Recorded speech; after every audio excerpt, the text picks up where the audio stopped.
सहारा enterprises तुमच्या स्वप्नातली गाडी आता कमी किमतीत.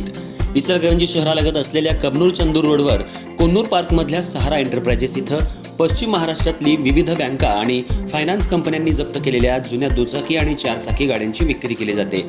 शोरूम किमतीपेक्षा 25 ते 50% कमी दरात, उत्तम स्थितीत आणि संपूर्ण कागदपत्रांसह त्वरित डिलिव्हरी. दुचाकी 20,000 पासून पुढे तर चारचाकी 50,000 पुढे. आपल्या पसंतीची कार किंवा बाईक आता अगदी परवडणाऱ्या दरात घेऊन जा. विश्वास, पारदर्शक व्यवहार आणि उत्तम सेवा हेच आमचं वैशिष्ट्य. पत्ता Konnur park, Kabnur Chandur road, Ichalkaranji. Proprietor Rajubhai Ajgar. संपर्क 8055810910 आणि 9860785786. सहारा एंटरप्राइजेस, दर्जा, विश्वास आणि बचत यांचं परिपूर्ण ठिकाण.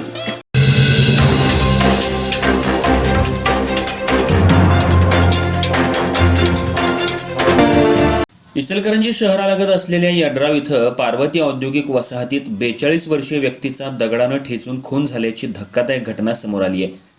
अल्बर्ट अम्ब्रोज डिसूजा वय 42 असं मृत व्यक्तीचं नाव असून या घटनेमुळे पार्वती औद्योगिक वसाहतीसह परिसरात एकच खळबळ उडाली आहे.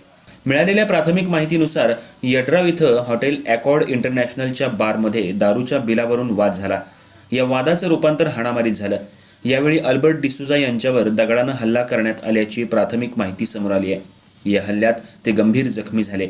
हल्ल्यानंतर त्यांना तातडीनं उपचारासाठी इचलकरंजीतल्या IGM रुग्णालयात दाखल करण्यात आलं. मात्र उपचार सुरू असतानाच त्यांचा मृत्यू झाला. घटनेची माहिती मिळताच शहापूर पोलिसांनी तातडीनं घटनास्थळी धाव घेत पाहणी केली.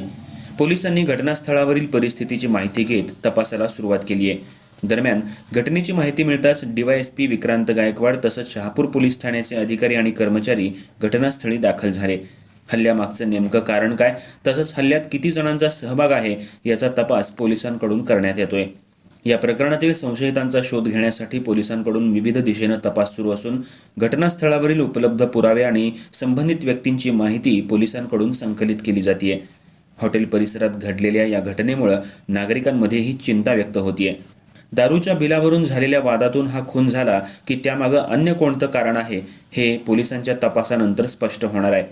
शहापूर पोलिसांकडून हल्लेखोरांचा शोध घेण्याचं काम सुरू असून या प्रकरणातील आरोपींवर कायदेशीर कारवाई करण्यात येणार आहे.